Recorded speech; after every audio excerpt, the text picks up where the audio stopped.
Hi everyone, welcome back to my YouTube channel. I hope कि आप सब लोग बहुत अच्छे होंगे। फ्रेंड्स, अगर आपने चैनल को सब्सक्राइब नहीं किया है तो प्लीज़ इसे पक्का से सब्सक्राइब कर दीजिए। पिछले पार्ट में हमने देखा था कि विंग की मेमोरीज धीरे धीरे वापस आ रही थी, जिसकी वजह से उसे बहुत ज़्यादा पेन हो रहा था। उसे हॉस्पिटल में भर्ती करवा दिया गया था। होश में आने के बाद विंग ने अपनी फैमिली से वांग जी से मिलने की जिद की, जिसकी वजह से उसे फिर से नींद का इंजेक्शन देना पड़ा। थोड़ी देर में वहाँ पर वांग जी भी आ गया था। सब लोग इस बात से सरप्राइज थे क्योंकि किसी ने भी वांग जी को नहीं बताया था। जियांग चैंग शिचन से पूछता है कि उसे और वांग जी को कैसे पता चला कि विंग यहाँ पर है। इस पर शिचन ने कहा कि उसे म्या ने कॉल करके बताया। म्या कहती है, मुझसे विंग की यह हालत देखी नहीं जा रही है। विंग के लिए लान वांग जी बहुत ज़्यादा इंपॉर्टेंट है। अभी उसे होश आएगा तो उसके बाद वो सबसे पहले वांग जी को ढूंढेगा। विंग की इस हालत में वांग जी का उसके साथ होना बहुत ज़रूरी है, इसलिए मैंने उसे कॉल किया। म्या की बात सुनकर सब लोगों ने नोट किया, लेकिन सब लोग जानते थे कि वांग जी और विंग के बारे में जानकर सबसे ज़्यादा दुख म्या को ही हुआ है। लेकिन फिर भी वो स्ट्रांग बनने की कोशिश कर रही है ताकि विंग ठीक रहे। अंदर वांग जी विंग के पास बैठा हुआ था। उसने विंग का हाथ पकड़ा हुआ था। विंग अभी भी अनकॉन्शियस था। वांग जी उसके हाथों को चूमकर कहते हैं, विंग प्लीज़ जाग जाओ। आई एम सॉरी, मैं फिर से लेट हो गया, लेकिन मैं प्रॉमिस करता हूँ इस बार मैं तुम्हें छोड़कर नहीं जाऊँगा। एक पल के लिए भी तुम्हें अकेला नहीं छोड़ूंगा। प्लीज़ अपनी आंखें खोलो। धीरे धीरे विंग को होश आ रहा था। जब उसने वांग जी को अपने सामने देखा तो उसकी आंखों से आंसू बहने लगे। उसने वांग जी का नाम लिया, लानजान। ये सुनकर वांग जी अपनी जगह से उठा और वो विंग की उठने में मदद करने लगा। लेकिन विंग ने टाइटली वांग जी को हक कर लिया। वो बहुत ज़्यादा रो रहा था। वो रोते रोते कहता है, लानजान आई एम रियली सॉरी, ये सब कुछ मेरी गलती है। मेरी वजह से तुम्हें इतना ज़्यादा सफ़र करना पड़ा। वांग जी उसे चुप कराने की कोशिश कर रहा था। उसने उसके माथे पर किस किया और उसके आंसुओं को पोंछते हुए वो कहता है, विंग तुम्हारी कोई भी गलती नहीं है, सब कुछ ठीक है। मैं तो इस बात से खुश हूँ कि तुम्हें सब कुछ याद आ गया। मैंने तो उम्मीद ही छोड़ दी थी कि तुम्हें मैं फिर से याद भी आऊँगा। विंग ने फिर से वांग जी को हक किया। वो कहता है, लानजान मैंने इतने साल बर्बाद कर दिए। मुझे तो ये सोचकर भी डर लगता है कि इतने साल तुमने मेरे बिना कैसे गुजारे होंगे। मुझे तो कुछ भी याद नहीं था, लेकिन तुम्हें तो सब कुछ याद था। हमारी ज़िंदगी के इतने कीमती पलों को मैंने खो दिया। इन सब की भरपाई मैं कैसे कर पाऊंगा। वांग जी ने उससे टाइटली हक किया। वो उसके बालों को सहलाते हुए कहता है, मेरे पास अब मेरा विंग है, इससे ज़्यादा मुझे कुछ भी नहीं चाहिए। ये सच है कि तुमने वापस आने में बहुत ज़्यादा टाइम लगा दिया, लेकिन उन बीते हुए सालों से ज़्यादा इम्पोर्टेंट अब हमारे लिए हमारे आने वाले साल हैं, जब तुम मेरे साथ होंगे। विंग रोते रोते कहता है, लानजान अब मैं तुम्हें छोड़कर कभी भी नहीं जाऊंगा और ना ही तुम्हें कभी जाने दूंगा। वांग जी ने उसके माथे पर किस किया। वो कहता है, मैं भी तुम्हें खुद से दूर नहीं होने दूंगा। वो गलती फिर से नहीं करूंगा जो मैंने पिछली बार की थी। फिर वांग जी ने सॉफ्टली उसके लिप्स पर किस किया, जिसका विंग ने भी रिस्पॉन्स किया। उसने अपनी आर्म्स को वांग जी की नेक में रैप किया। वांग जी ने उसे वेस्ट से पकड़ लिया था। धीरे धीरे उनका ये सॉफ्ट सा किस लॉन्ग होने लगा। तभी किसी ने कफ किया। इससे वो दोनों एक दूसरे से अलग हुए। जब उन्होंने आवाज़ की तरफ देखा तो वो थोड़ा एम्बैरेस हो गए थे। डॉक्टर अपना गला साफ करके कहती है, लगता है आप लोग भूल गए हैं, ये हॉस्पिटल है। वो स्माइल करके विंग से कहती है, और आप पेशेंट हैं, मुझे चेक करना है आपको। डॉक्टर के पीछे से विंग की फैमिली भी अंदर आ गई। डॉक्टर विंग को चेक कर रही थी। वांग जी उससे पूछता है, डॉक्टर विंग ठीक है ना? इस पर डॉक्टर उसकी तरफ स्माइल करके कहती है, ये बिल्कुल ठीक है, लेकिन हाँ, इन्हें बिल्कुल भी किसी चीज़ का स्ट्रेस नहीं लेना है और ओवर थिंकिंग बिल्कुल भी नहीं करनी है। वो विंग की तरफ देखकर कहती है, धीरे धीरे आपकी मेमोरीज वापस आएंगी, जिससे पेन भी होगा, बट अगर आप स्ट्रेस नहीं लेंगे और खुद का अच्छे से ध्यान रखेंगे तो पेन इतना ज़्यादा नहीं होगा। और फिर मैं कुछ दवाइयाँ भी दे देती हूँ जिन्हें आपको टाइम से लेना है। विंग ने इस पर नोट किया। डॉक्टर वहाँ से चली गई। जियांग फेंगमियान और मैडम यू विंग के पास आकर उससे कहते हैं, विंग तुम्हें कैसा महसूस हो रहा है? इस पर विंग ने कहा कि वो अभी ठीक फील कर रहा है। विंग ने अपने फैमिली मेम्बर्स को देखा जो सभी बहुत ज़्यादा परेशान लग रहे थे। वो उनसे कहता है, आई एम सॉरी, मैंने आप लोगों को फिर से परेशान कर दिया। इस पर उसकी मदर कहती है, ये किस तरीके की बातें कर रहे हो? हमें तो बस तुम ठीक चाहिए। फिर उसकी नज़र दरवाजे के पास खड़ी म्याम्या पर गई जो बिल्कुल दूर और चुपचाप खड़ी थी। उसके चेहरे पर एक अलग ही सैडनेस थी जो कि साफ साफ दिखाई दे रही थी।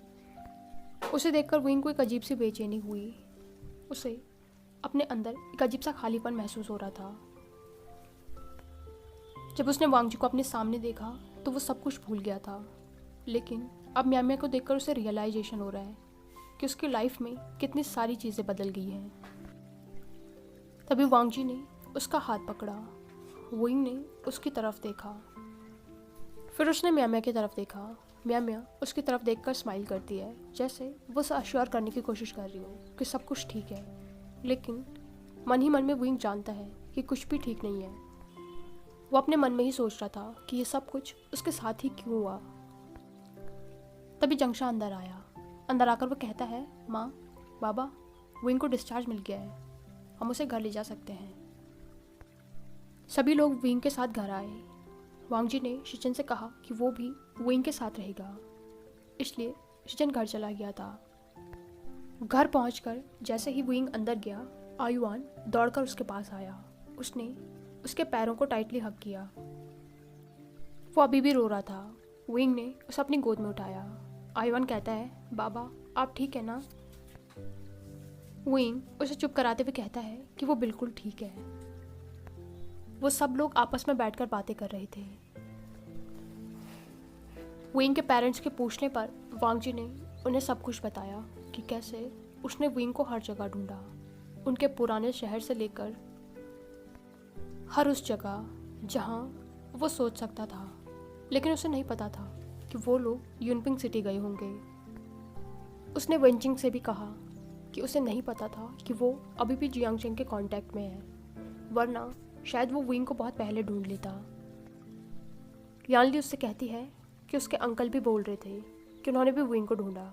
इस पर वांग जी कहता है कि उसे नहीं पता था कि उसके अंकल भी विंग को ढूंढ रहे थे। उसके अंकल विंग को इसलिए ढूंढ रहे थे क्योंकि वांग जी ने अपने अंकल के साथ रहना बंद कर दिया था। उसके अंकल को लगता था कि विंग के जाने के बाद ये सब कुछ हुआ है, इसलिए अगर वो विंग को ढूंढकर वापस ले आए या उससे बात कर पाए तो शायद वांग जी वापस आ जाए। लेकिन वो भी विंग को नहीं ढूंढ पाए थे। विंग अभी आयुआन के साथ बिजी था।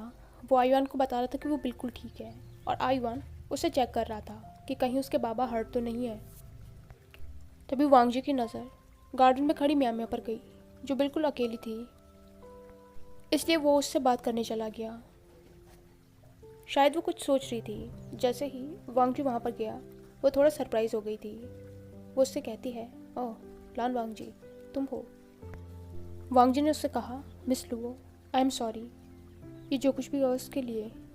इस पर म्याम्या उससे कहती है, लान वांग जी, तुम क्यों माफ़ी मांग रहे हो? तुमने तो कुछ भी नहीं किया है। वांग जी उससे कहता है, मैं जानता हूँ कि आप सैड हैं, आप विंग से बहुत प्यार करती थी ना? इस पर म्याम्या वांग जी की तरफ मुड़ी। वो उससे कहती है, हाँ तो? वांग जी ने कुछ भी नहीं कहा। उसके पास कहने को कुछ है ही नहीं। उसे इस तरीके से देखकर म्याम्या कहती है, पता है लान वांग जी, जिस दिन मैंने पहली बार तुम्हें विंग से मिलवाया था ना, उस दिन तुम जिस तरीके की हरकतें कर रहे थे, मुझे तो उसी दिन समझ जाना चाहिए था। उस दिन मैंने तुमसे कहा था कि क्या तुम्हें भी विंग पसंद आ गया है। मुझे नहीं पता था कि तुम उस बात को इतनी सीरियसली ले लोगे।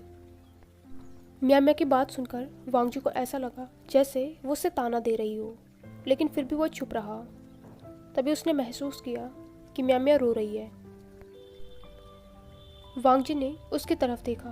वो उससे कहता है, मिस लुओ, प्लीज़ अब रोइए मत। म्याम्या खुद को रोने से रोकते हुए कहती है, लान वांग जी, तुम्हें कुछ भी कहने की ज़रूरत नहीं है, मैं बिल्कुल ठीक हूँ। अभी मेरा दिमाग अच्छे से काम नहीं कर रहा है।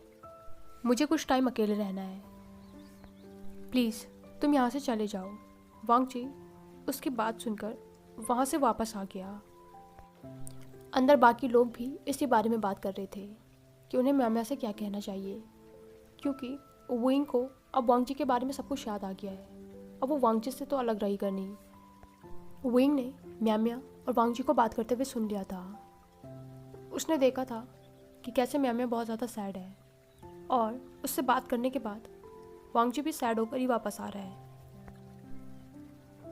इसलिए उसने सोचा कि वो म्याम्या से बात करेगा, लेकिन तभी वांग जी ने उसे रोक दिया। वो उससे कहता है, विंग मुझे लगता है तुम्हें मिस लुओ को कुछ टाइम देना चाहिए, अभी बात करने का सही टाइम नहीं है। इस पर विंग ने नोट किया। आज वांग जी विंग के साथ ही रुक गया था। उन लोगों ने साथ में रात का डिनर किया। वांग जी आयुआन और विंग के साथ उसके ही कमरे में बैठा हुआ था। तभी किसी ने दरवाजे पर नॉक किया। विंग ने दरवाज़ा खोला तो वहाँ पर म्याम्या थी। विंग उससे कहता है, म्याम्या तुम इस वक्त यहाँ पर? इस पर म्याम्या कहती है, मैंने तुम लोगों को डिस्टर्ब तो नहीं किया ना? विंग ने अपना हेड शेक किया। वो कहता है, नहीं प्लीज़ आओ। उसके बाद म्याम्या अंदर आ गई। वो वहीं सोफ़ा पर बैठ गई। वांग जी बेड पर बैठा हुआ था और उसकी गोद में आयुआन था, जो कि अभी अभी सो गया था। म्याम्या को देखकर वांग जी ने आयुआन को वहीं बिस्तर पर सुलाया। वो विंग से कहता है, विंग तुम लोग बात करो, मैं अभी आता हूँ। इससे पहले कि वो बाहर जाता, म्याम्या पीछे से कहती है, लान वांग जी मुझे तुम दोनों से बात करनी है, तुम्हें बाहर जाने की ज़रूरत नहीं है। विंग ने वांग जी का हाथ पकड़ लिया। उससे कहता है, लानसान। विंग और वांग जी दोनों ही म्याम्या के सामने बैठे हुए थे। सिचुएशन पूरी ऑकवर्ड हो गई थी। कोई भी कुछ नहीं बोल रहा था। वहाँ पर सबसे ज़्यादा ऑकवर्ड वांग जी को फील हो रहा था। उसे ऐसा महसूस हो रहा था जैसे वो म्याम्या और विंग के बीच में आ गया हो, क्योंकि जब तक विंग की मेमोरीज वापस नहीं आई थी तब तक विंग और म्याम्या दोनों एक साथ बहुत खुश थे। वांग जी की ये ऑकवर्डनेस विंग और म्याम्या दोनों ने महसूस कर ली थी। म्याम्या उससे कहती है, लान वांग जी इतना ऑकवर्ड फील करने की ज़रूरत नहीं है। वो मैं बस ये कहने आई थी कि आई एम सॉरी, दिन में मैंने तुम्हारे साथ थोड़ा अजीब सा बिहेव किया। वो उस वक्त मैं कुछ सोच नहीं पा रही थी। वांग जी ने उसकी तरफ देखा। वो कहता है, मिस लुओ प्लीज़ आप सॉरी मत कहिए। विंग ने म्याम्या की तरफ देखा। वो कहता है, म्याम्या इन सब में ना ही वांग जी की गलती है और ना ही तुम्हारी, ये सारी गलती मेरी है। मैंने लानजान को भी हर्ट किया और तुम्हें भी। मेरे आसपास जो कोई भी रहता है मैं उसे हर्ट कर देता हूँ। तभी म्याम्या ने उसका हाथ पकड़ लिया। वो कहती है, विंग इस तरीके की बातें मत करो, तुम्हारी कोई भी गलती नहीं है, गलती सिचुएशन की थी। और वैसे भी तुम दोनों एक दूसरे से प्यार करते हो, और अगर मैं तुम दोनों के बीच में आई तो मैं कैसे खुश रह पाऊँगी। और विंग तुम्हें बिल्कुल भी गिल्टी फील करने की ज़रूरत नहीं है। तुमने तो कभी भी मुझे एक्सेप्ट नहीं किया था। तुम तो हमेशा मुझे एक दोस्त की तरह ही देखते थे। मैं ही थी जो तुमसे प्यार कर बैठी। विंग उसकी तरफ देखकर कहता है, नहीं म्याम्या ऐसा नहीं है। म्याम्या उसके चेहरे को छूकर कहती है, विंग ऐसा ही है, हम दोनों एक दूसरे के दोस्त ही ठीक हैं। तुमने मुझसे कभी प्यार किया ही नहीं। तुम हमेशा से लान वांग जी को प्यार करते थे। तुम्हारे दिल और दिमाग में हमेशा वही था, बस तुम्हारी मेमोरीज कुछ टाइम के लिए इरेज हो गई थी, इसीलिए तुम हमेशा मेरे साथ ऑकवर्ड फील करते थे। विंग अभी भी अपना हेड शेक कर रहा था। उसे कुछ भी समझ में नहीं आ रहा था। म्याम्या उसे संभालते हुए कहती है, विंग मेरी बात सुनो, मैं तुम दोनों के लिए बहुत ज़्यादा खुश हूँ। तुम लोग इतने सालों बाद एक दूसरे से मिले हो। ट्रस्ट मी, मैं सच में बहुत ज़्यादा खुश हूँ। वो वांग जी को देखकर कहती है, लान वांग जी तुमने कहा था ना कि मैं विंग से प्यार करती हूँ। हाँ मैं करती हूँ, लेकिन तुम्हारा प्यार मुझसे ज़्यादा पुराना, मुझसे ज़्यादा स्ट्रॉन्ग और मुझसे ज़्यादा डीप है। तुमने इतने साल विंग का इंतज़ार किया है, उसे ढूंढा है, वो भी बिना किसी उम्मीद के। जब मुझे पता चला था कि तुम और विंग एक दूसरे से प्यार करते हो तो मुझे बहुत ज़्यादा तकलीफ हुई थी। लेकिन उससे भी ज़्यादा डर मुझे ये सोच के लग रहा है कि जब तुम्हें पता चला कि मैं और विंग एक दूसरे के साथ हैं तो तुम्हें कैसा महसूस हुआ होगा। लानवांग जी, तुम सच में बहुत स्ट्रांग हो। मैं तुम्हारी जगह होती ना तो पता नहीं क्या कर बैठती। टू बी ऑनेस्ट, विंग को तुम्हारे अलावा और कोई भी डिज़र्व नहीं कर सकता, क्योंकि तुम्हारे अलावा उसका इंतज़ार ऐसे कोई भी नहीं कर सकता। विंग बहुत ज़्यादा रो रहा था। उसे समझ नहीं आ रहा था कि वो अब क्या कहे, खुद को कैसे संभाले। वांग जी ने उसे साइड हक किया। दूसरी तरफ से मिया मिया ने भी उसे हक किया। वो उससे कहती है, विंग इतना क्यों रो रहे हो? ठीक है, अगर तुम्हें लानवांग जी के साथ नहीं रहना है तो मैं तुम्हें ज़बरदस्ती थोड़ी भेज रही हूँ। ये सुनकर विंग और वांग जी ने शौक में मिया मिया की तरफ देखा। उन दोनों का ऐसा रिएक्शन देखकर मिया मिया ज़ोर ज़ोर से हंसने लगी। वो हंसते हुए उन दोनों से कहती है, ओ गॉड, तुम दोनों कितने बड़े स्टूपिड हो। अपना चेहरा देखो। तुम लोगों के साथ तो कोई भी पागल हो जाएगा। विंग ने अपने आंसू पोंछे। तभी मिया मिया उठकर कहती है, ठीक है, अब मैं सोने जा रही हूँ, मुझे बहुत ज़्यादा नींद आ रही है। विंग और वांग जी भी उठ गए थे। मिया मिया विंग से कहती है, विंग तुम्हें गिल्टी फील करने की कोई भी ज़रूरत नहीं है, हम दोनों बहुत अच्छे दोस्त बनेंगे। वो वांग जी से कहती है, वांग जी तुम्हें बिल्कुल भी मेरी टेंशन लेने की ज़रूरत नहीं है, तुम ये सब कुछ डिज़र्व करते हो। सडनली विंग ने मिया मिया को हक किया। वो उससे कहता है, मिया मिया आई एम सॉरी, ये सब कुछ मेरी गलती है। मिया मिया अभी भी उसकी पीठ को सहला रही थी। फिर वो कहता है, थैंक यू सो मच मुझे समझने के लिए, मुझे माफ़ कर दो। मिया मिया उसकी पीठ को सहलाते हुए कहती है, मैं तुम्हें एक ही शर्त पर माफ़ करूँगी, अगर तुम बार बार इस तरीके की बातें नहीं करोगे और अपनी लाइफ में आगे बढ़ोगे। वो उससे अलग होकर कहती है, क्या तुम चाहते हो कि तुम्हारा ऐसा दुखी चेहरा देखकर मैं तुम्हारे पास ही फंसी रहूं? इस पर विंग ने अपना हेड शेक किया तो मिया मिया कहती है, हाँ तो ठीक है, अब स्माइल करो, रोते हुए बिल्कुल जोकर दिखते हो तुम। विंग ने नोट किया और उसके बाद उसने स्माइल की। मिया मिया वहाँ से जाते हुए कहती है, लानवांग जी इसका ध्यान रखना। फिर वो अपने कमरे में चली गई। विंग ने दरवाज़ा बंद किया। फिर वो वांग जी की तरफ मुड़ गया और उसने वांग जी को टाइटली हक किया। उससे कहता है, लानजान मैंने कुछ गलत तो नहीं किया ना? वांग जी उसे संभालते हुए कहता है, विंग तुमने कुछ भी गलत नहीं किया है, सब कुछ ठीक है। विंग कहता है, मुझे पता था कि मैं उसे हर्ट करूँगा, मैंने शिज्जे से भी इस बारे में बात की थी। मैं हमेशा ही ऐसा करता हूँ, जो भी मुझसे प्यार करता है मैं उन सबको हर्ट करता हूँ। मैं कितना बुरा हूँ। वांग जी ने उसके बालों पर किस किया। वो कहता है, विंग तुम्हें ऐसा नहीं सोचना चाहिए, इसमें तुम्हारी कोई भी गलती नहीं थी, और प्लीज़ तुम अब ज़्यादा मत सोचो।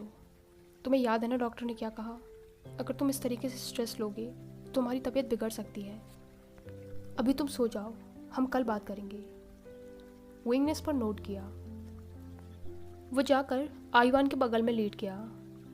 फिर उसने वांग जी से भी कहा कि वो भी उसके साथ ही सो जाए। वांग जी भी विंग के साथ बेड में चला गया। विंग ने वांग जी को हक किया।